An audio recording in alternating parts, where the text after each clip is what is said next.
Welcome back to Dead Pine Archives. My name is Dan, and I'm here with Neil, Kelly, and Zachary. Hello. Hello. Hello, friends and family and other people that I don't know. Good. Great podcasting, Zach. He's so good at this. He's Kelly. welcoming. Kelly, you are going to give us leftovers, is what Neil called it? Yep. Dogman leftovers. Just Oh my God. Didn't like that. Yep, just tiny little kibbles and bits. You know? Look at that. When we were covering the Dogman last time, I came at y'all very quick and heavy with a lot of facts, mostly centered around information gathered by the very wonderful, late, great Linda S. Scrappy-Doo. Godfrey. I'm so sorry. You can She was cut a that. real lady. I'm so sorry. What was it? Ida Dog? Lens fry. I a dog. She was a real lady, and I would love to be her when I grow up. Not gonna lie, that real took everything in me to hold that back and still couldn't do it. Boy, I held back howdy. from the Scooby-Doo laughs already, so just... So what I That's have coming. for you You're being are a very brave boy, Zachary. So what I have for you guys are a couple tales that people were kind enough to pass along to Linda as far as their own personal sightings throughout Michigan. The first ones that I have for you are a couple short stories that came straight out of Detroit. The first one revolves around a French trader known for cheating on his payments for furs, who was one night beset by a group of Detroit forest witches. I don't know exactly what that entails. But I'm interested. Yeah, but I am titillated. And they had apparently decided to... I'm sorry, are you not familiar with that word? Are you not titillated? Yep, tits and dongs. I need you all to never say that word again. You've never used the word titillated? Wait, so Titillated. if titillated is a thing, is dongulated a thing? I wanted to talk about werewolves. Continue with Same. your werewolf men. The first story revolves around a French trader known for cheating on his payments for furs, who was apparently beset one night by a group of Detroit forest witches. I don't know exactly what that entails, but I'm intrigued. Yes. Some would say titillated. Some might even say titillated. I hate everything about you. Apparently, during the fray, a werewolf jumped on the trader's back, causing his rosary to drop to the ground. The holy beads forced the werewolf to plunge into the ground. Later, a sulfur spring called Belle Fontaine bubbled out of that spot. The next one was a werewolf who kidnapped a young bride named... Wait, I'm sorry. We're moving on to a second story. Yeah, these are No, they're just very like short. quick They're little... very Because short. these all came out of Detroit. So What homie bubble? dropped his His rosary? Jesus beads and a spring sprung. Yeah. How do your springs spring? Usually not Only- when the beads fall. Only you know? when we're titillated.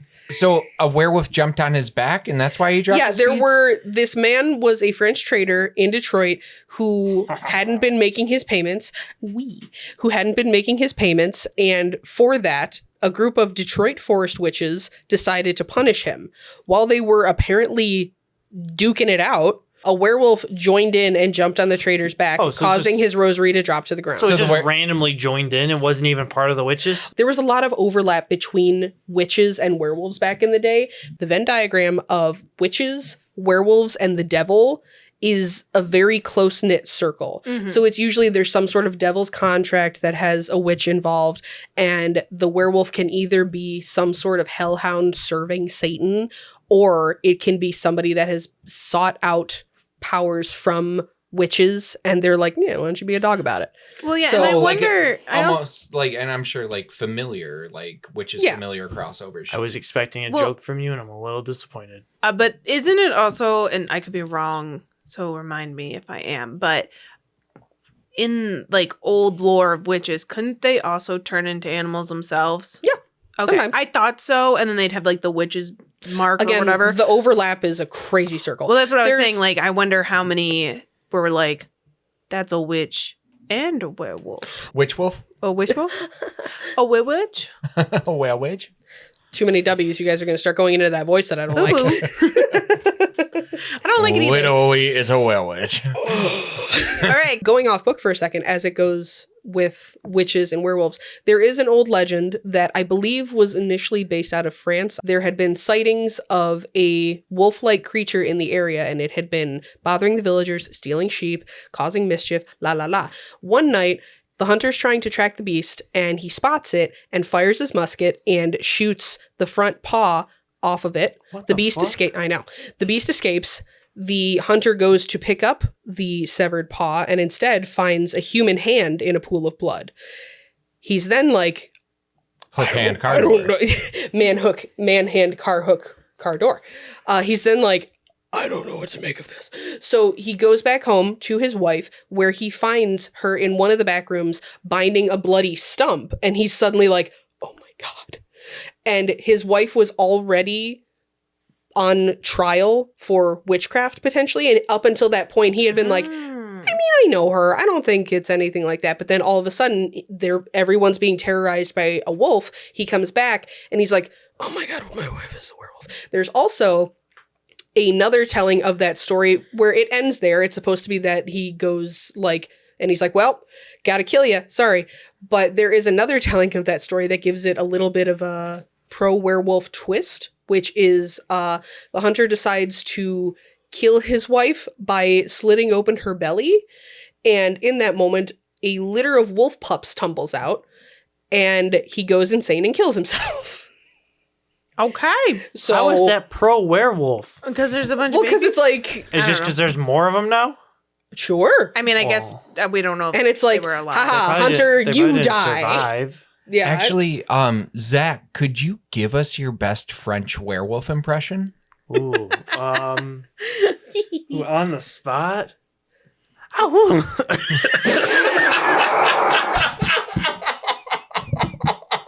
I channeled something and it wasn't French. That was you coughing on cigarette smoke.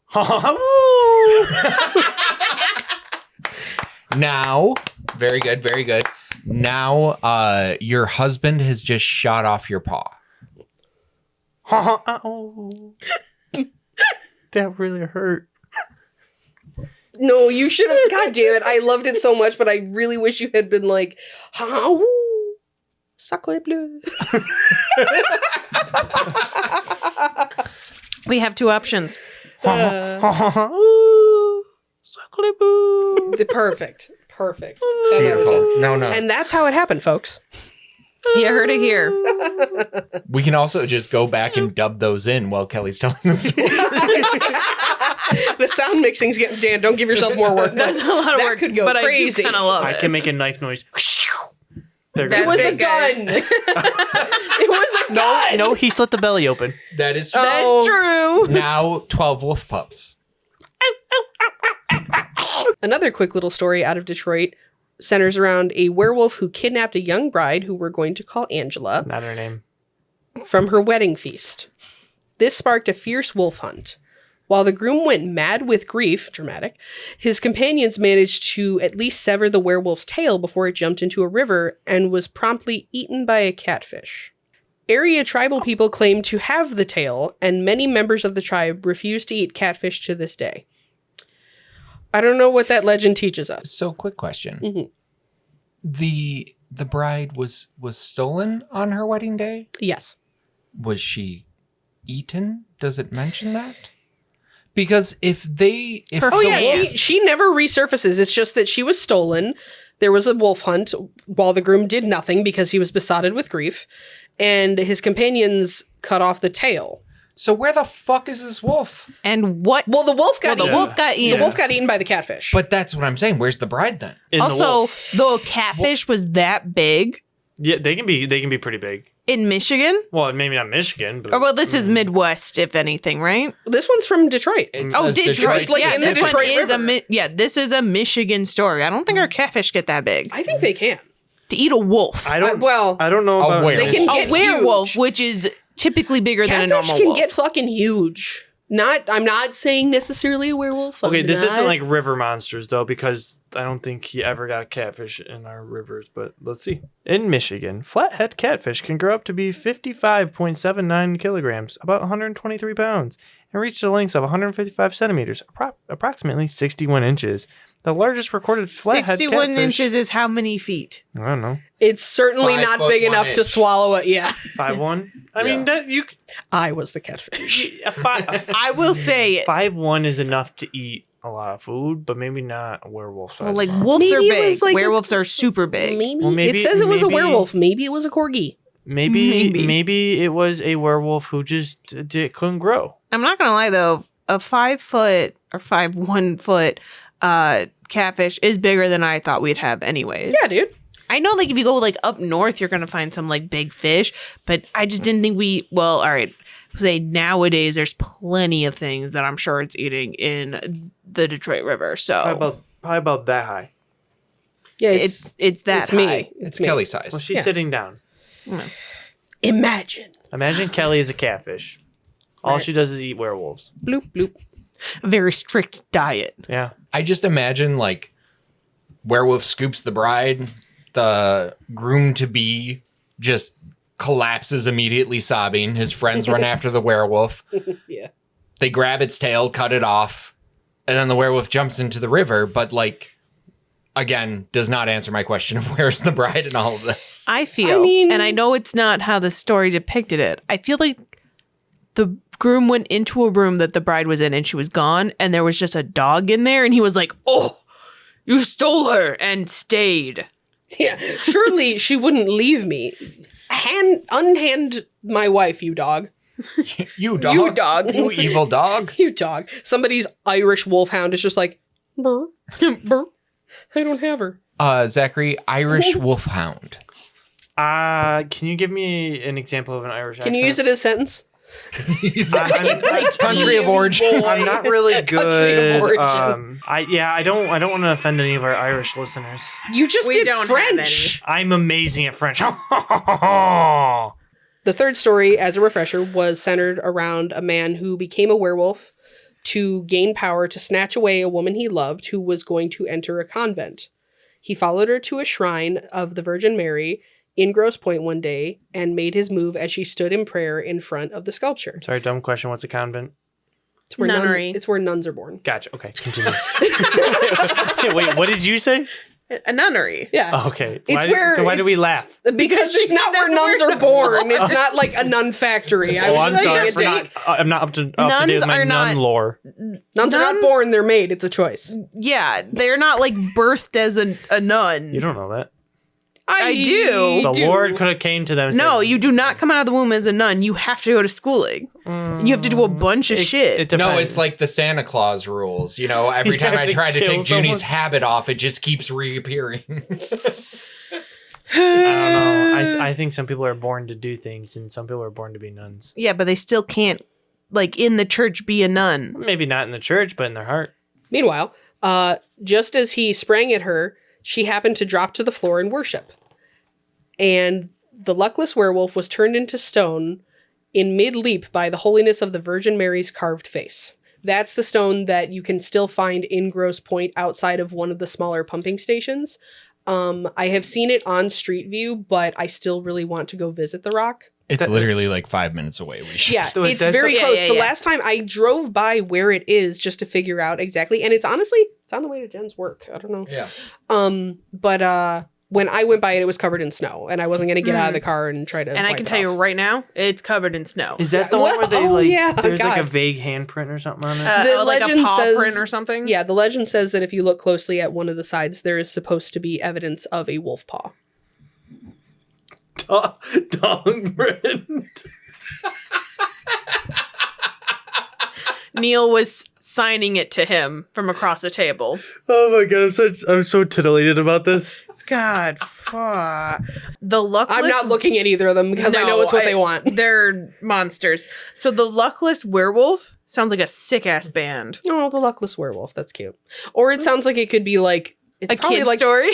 Well, I was gonna say that, or it's just like the name of like a pub in England. Aww. Yeah. It does seem most of these stories are just men having a bad day and taking it out on women. Sure. And well, those ones are the more kind of like vague legends. These ones don't necessarily have any specific date attached to them. Mm-hmm. It was just like, oh, these are legends that came out of the Metro Detroit area of werewolves. Surprisingly, well, not super surprisingly, There aren't too many legends outside of those from the Detroit area, just because the area has been so industrialized for so long that there aren't too many. Normally you have to go a little bit farther north. Yeah.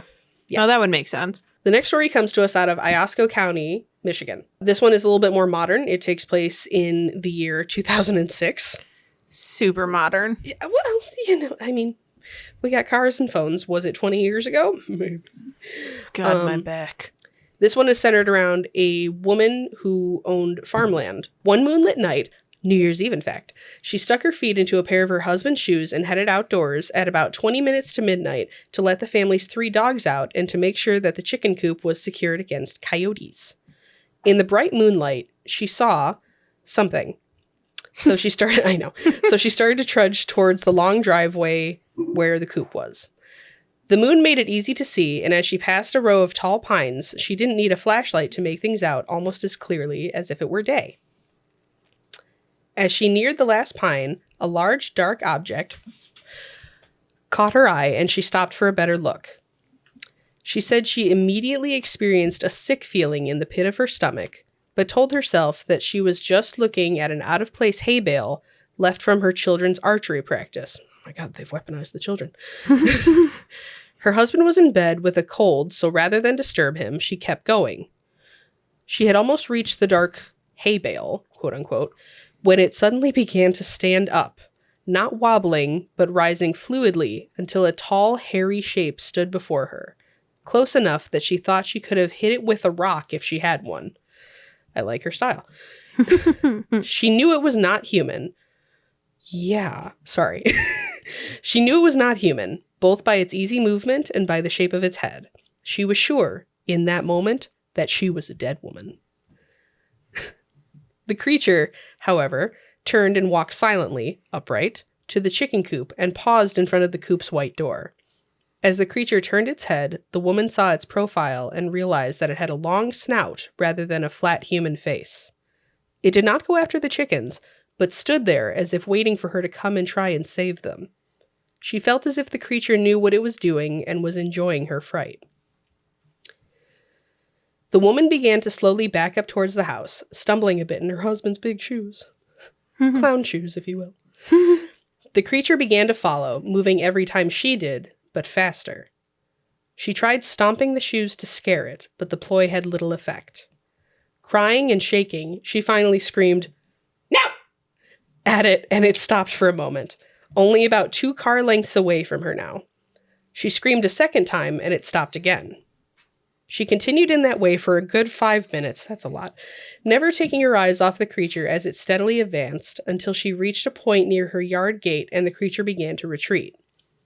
She didn't realize until later that the spot that she had reached was the border of a smudge line that a neighbor had performed on the property earlier in the year. By the time she dashed inside her gate and turned around, the creature was walking back into the pines where it first appeared. The next day, New Year's morning, she and her husband searched the yard for tracks. It had been an uncharacteristically warm December, and the farmyard was muddy, so they had expected to find something. The coop area was full of small coyote tracks and nothing else. Certainly no human or bear prints, or anything large enough to have been made by the creature she saw. All they saw was dead pines. Who would have guessed? Interesting. Yeah, so in 2006, this woman gave the story to our good friend Linda, and she was certain. She was like, listen, I know that it was New Year's Eve. I had not been drinking. It was just me and my husband at home. He was sick. We didn't go out or do anything. I was just checking on the chickens. But she was certain of what she saw. But then when they went out into the yard, there were no tracks or anything. So this is another story where there might have been some sort of supernatural angle at play. I don't know. A wolf of the mist. The final story that I have comes to us from, once again, Kalamazoo. It's called Night Dogs. Night Dog. The time was about 2:30 a.m. A large creature crouched on the shoulder of a southern Michigan road, gnawing at a chunk of roadkill as 2 men approached it in a car. They watched in disbelief as it turned to look at them, with blood dripping from its long muzzle. The creature's head was dog-like, with tall, pointed ears. The creature then rose to its hind legs to reveal that it was about the size of a man and ran away in an upright position for about 20 yards before it disappeared into a cornfield. But it did not disappear for good. Another man driving at about the same time of night between Kalamazoo and Battle Creek, roughly a decade later on the night of July 2006, once again, 20 years ago, super cool, saw something similar. A 6 to 7 foot tall, upright, fur-covered, wolf-like creature staring at him from the edge of a cornfield near the turnoff to Hickory Corners on State Highway 89. As the driver came closer, the creature dropped to all fours and then pulled a stunt I hadn't... All right, Linda's saying this. And then pulled a stunt I hadn't heard described by any previous witness. It lay almost flat and used its long, lanky arms to drag itself commando-style into the cornfield. Wait. Dragged itself commando style? Yeah, so like it did like the army crawl. So it laid flat and when then I it hear did commando, I just think he's naked. I assume they And all are. So taking away the naked part, this makes me think of one of the very first times that we spent a weekend hanging out with Neil. We went camping. Neil was naked and No, army I said crawling? minus the naked part. Oh, sorry. We went camping. Okay. This is when he became the Scorpion King? I was there. I just Yes. don't remember him Okay. army crawling. I was not there. No, You guys didn't like you me were- at that point. Was I that don't when know. Zach killed the frog? No, I have never killed a frog. And Anyways, and Joan, sorry. So, Joan was there for that one. yes. So When you killed the frog? we went on a No, walk when I at night supposedly around killed the a frog. around the campsite, Mm. and Neil ran off into the distance and went, "Can you see me?" when we were walking by him, and he was nowhere to be seen because he was laying as That's flat right. as possible in a little like In a ditch. in a ditch. But where's Biagio? Exactly. Dude, I forgot all about that. I was so focused on the fact that, well, I don't know if you want people to know you wrapped yourself in toilet paper at a campsite. Listen, Who hasn't? we got was all our- There was a little bit of 20s. alcohol there was involved. a lot of little alcohol involved, and yes, did I go into the bathroom with the girl I had just started talking to because this was before we were dating, And her like 3 friends. and her 3 friends, A love story for the ages. and then proceed to say, "Hey, I got an idea," and grab the toilet paper roll, and grab one end of it, and spin myself around drunkenly to wrap myself in toilet paper, and then call myself the Scorpion King Mummy. While he had also never seen the Scorpion King. I had not. So you can imagine why I remembered only this and not Neil laying in a ditch. No, he was unhinged that night. Unhinged. I was my own cryptid. Dude, you might have been the thing that people saw and wrote books about later. They The call Scorpion King Mummy of Algonac State Ground. I think they call it that's just a boy in a ditch. Like, no, that's the legend. it's the Willoughby of Michigan. Oh, buddy. Okay, Oh, woo. Am I right, everybody? so as far as that Kalamazoo, You've also missed the opportunity to go Kalamazoo. Yeah. Sorry, as far as the Is true. area surrounding Kalamazoo and Battle Creek, it does say that there are other incidents of dogmen in the vicinity, such as the appearance of the Byron Center Shadow Wolf at an encounter that occurred in the Fort Custer Recreation Area, reported by someone named Nellie. Each was fairly close to a big garden bed mound located in Galesburg, which lies about halfway between Kalamazoo and Battle Creek, just on the edge of the Fort Custer Park. Acres of land south of Kalamazoo and what is now Portage were also covered with beautiful garden beds. Several strange creature reports have come out of this area. In one, 2 women spotted what looked like a black and white bear in a cemetery there in 2004. The women who wrote in said that they felt that the creature was a protector, but didn't know why she thought that. All right. Another Portage woman was en route to her home on Austin Lake at about 10 p.m. in September of 2008, when she saw some kind of huge dead furry thing lying on the road ahead of her near the end of the drive. She slowed down, but as her car came to a stop, the creature leapt to its feet and ran off into the rain and fog. She caught a fast glimpse of its quote-unquote weird furry face before it disappeared. She reported it to the police and to a Kalamazoo Gazette reporter named Simon Thalman, who passed it on to Linda. Austin Lake is part of a significant chain of small lakes surrounded by forested parkland. The Kalamazoo area is also just a few counties south of the edge of the Great Huron-Manistee National Forest, which has Michigan's greatest concentration of sightings. Dong. Good, Zach. Thank you. So, yeah, those were a couple of the stories that Linda talks about in her book, Real Wolfmen, True Encounters in Modern America. But again, there have been so many more sightings. And all of this isn't even touching on any of the indigenous legends that come out of Michigan. And a lot of those were, well, not a lot of them, but at least the one or two of them were weirdly recent and, Yeah. I feel like it's so funny because hearing all of those different stories like told in succession like that, right? Like it feels like werewolf sightings are kind of like a Rorschach test where it's like, oh, this creepy or terrifying or guardian like all right, well, we're gonna write that down in the therapist notebook. Right. The lore is vast and it's kind of like a Rorschach test. Like it's gonna be whatever you want it to be, kind of. I do think it's giving romance novel. He's dangerous. He's kind of creepy. He got eaten But by he a want to catfish. protect. It depends. See, that's also the thing. Catfish. Well, there are so many legends of wolf and dog men throughout the country and also the rest of the world. We haven't even touched on the fan fiction side of it. Oh, yeah, no, I know. I know. I also had one thought where in the last story, she was saying, like, gotta look at the face or I don't know. It was something about the weird furry face. Yeah, the weird furry face. And then my thought was, have werewolf sightings increased with the increase of furries?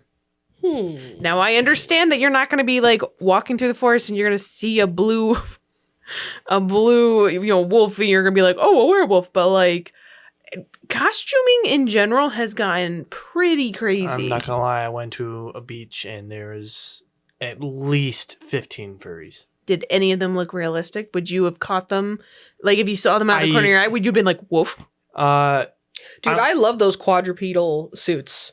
Yeah, the ones that are done insane. really well where they're on all fours. Those ones are good. If I'm being honest, one of them walked into the car in front of me, and by walked into, I mean literally like almost fell over it. Oh no. So I knew they weren't real.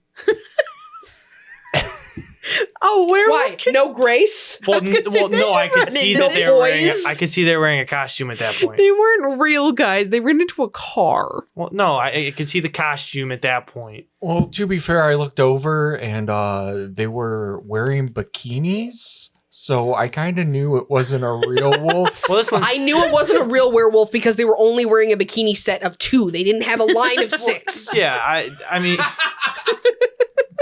their tail wasn't even attached. Like, what are you even covering? You have 4 of them out. They had their tail in their hand. Okay, I got a little confused I don't on know what if you it were fell saying. off or it was detachable. I don't know. I've never seen one of these suits, but Or maybe it got cut off by a wedding party. That oh was my chasing them. We god, found the wolf. is that the one that turned to stone? Or No, that's the No, one that that's a got different eaten one. by a fish, which would make sense. No. 'cause you were The at one that beach. turned into Oh stone my was not the God. one that got eaten by a fish. I thought they, yeah. No, not the one that got. no, No, the tail got cut The off. one that the tail got cut off. Yeah. Got eaten by a fish. Yeah, not the one that turned to stone. No, that's what I was saying. Because I he was wrong. saying that the furry he saw was holding its own tail Yes. because it wasn't on it. And I said, like, and then he said, like, the one that turned to stone. And I said, Oh, no, the one got that it, got eaten by got a it. fish. Caught up. The pipeline is man, werewolf, rock, eaten by a catfish. Catfish only eat rocks. There's so many stories, about werewolves in Michigan and wolfmen and dogmen, whatever. Because we're a very wooded state, Yeah. And like you said in the first episode, it's anytime there's a cluster of more than 3 trees, Yeah. somebody's seen a dogman. There's a guy in there. He's got a lot of hair, and he could be a Sasquatch or he could be a wolfman. Who knows? Very true. Very true. But if that's the end of what you have, okay, I figured. Anyone else? Any comments? Thank you, Kelly. All right. He is. Yeah, Kelly, thank you for reading those beautiful little stories. I loved them. I will say our Oh, thank you, Kelly. Yeah. I think it's Anyways, funny. if you want to support us, the best way to do so is to like and subscribe, give us a rating, follow us on Instagram, TikTok, Facebook, give us an email or send us an email at info@deadpinearchives.com. And yeah, that's all I got. All right. Sounds good. All right. Catch you later. Bye.